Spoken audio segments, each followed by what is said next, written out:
বিগত 12ই ফেব্রুয়ারি যে নির্বাচন, সেই নির্বাচনে আপনারা ভোট দিয়েছেন। ভোটের মাধ্যমে আমাকে সংসদ সদস্য নির্বাচিত করেছেন।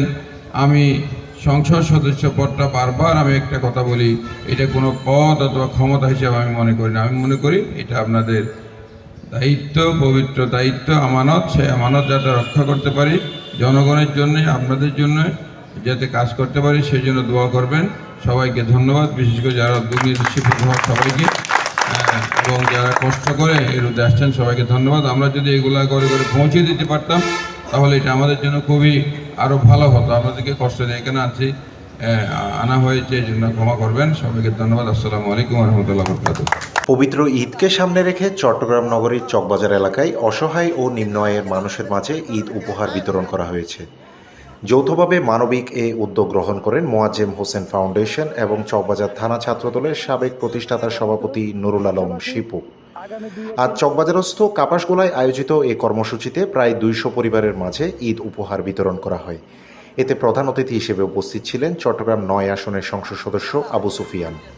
প্রধান বক্তা হিসেবে বক্তব্য রাখেন মহানগর বিএনপির যুগ্ম আহ্বায়ক ইয়াসিন চৌধুরী লিটন।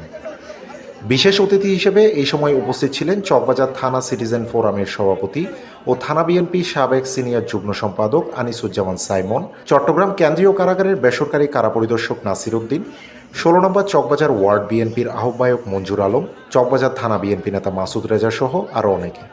এছাড়াও উপস্থিত ছিলেন মহানগর যুবদল নেতা জসিমউদ্দিন, আলমগীর, কামাল, নুরুল হাসান টিপু, মোহাম্মদ ইউসুফ, মাসুদুর রহমান হিরো, টিটু, চকবাজার থানা ছাত্রদলের সাধারণ সম্পাদক ইমরান লিটন, ইলিয়াস জিকু, আলী হায়দার রানা, মোহাম্মদ শাহজাহান, সোহেল ইরফান, সাঈদ, রাইহান, ইরফান, জয়নাল সরকার, হাবিব, গিয়াস, মুন্না, সিনবাদ, আজম সহ বিভিন্ন পর্যায়ের নেতাকর্মীরা। আয়োজকরা জানান, সমাজের সুবিধাবঞ্চিত মানুষের পাশে দাঁড়ানোই এই উদ্যোগের মূল উদ্দেশ্য। এই 30 রোজা একটা পবিত্র সিয়ামের মাস ছিল। এই সিয়ামের মাসে যতটুকু সম্ভব হয়েছে, আমি আল্লাহ রাব্বুল আলামিন আমাকে যতটুকু তৌফিক দিয়েছে, আমি সেই বরাবর রোজা 30টার মধ্যে পথচারী, মুসল্লি, এতিম, কোরআনে হাফেজদেরকে আমি কোরআন শরীফ থেকে শুরু করে পথচারীর মধ্যে ইফতার সামগ্রী বিতরণ করেছি। এবং আমার বন্ধু বান্ধব, ছোট ভাই, বড় ভাই, বাগিনা এবং প্রতিবেশী সহ সকলের সহায়তা নিয়ে আমি সুন্দর একটি প্রোগ্রাম রোজার 30 রোজা বড় করেছি।